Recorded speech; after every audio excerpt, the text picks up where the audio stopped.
कोल्हापूर शहरातील विविध विकास कामांचे लोकार्पण मुख्यमंत्री देवेंद्र फडणवीस, उपमुख्यमंत्री एकनाथ शिंदे आणि उपमुख्यमंत्री श्रीमती सुनेत्रा पवार यांच्या प्रमुख उपस्थितीत 9 ऑगस्ट रोजी होणार असल्याची माहिती आमदार राजेश क्षीरसागर यांनी दिली आहे.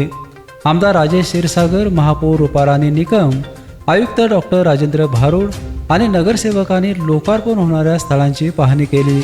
संगीत सूर्य केशवराव भोसले नाट्यगृह, major Dhyanchand hockey stadium, Shri Ambabai तीर्थक्षेत्र आराखडा अंतर्गत बहुमजली पार्किंग, हॉटेल गोकुळ येथील multilevel car parking, Rajarshi Chhatrapati Shahu महाराजांचे समाधीस्थळ, रंकाळा तलाव येथील म्युझिकल फाउंटन आदी विकास कामांचा उद्घाटन सोहळा रविवारी होणार आहे.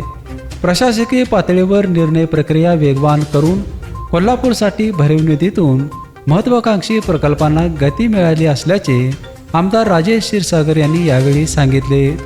बेपेनसाठी कोल्हापूरहून विजय यशपुत्त.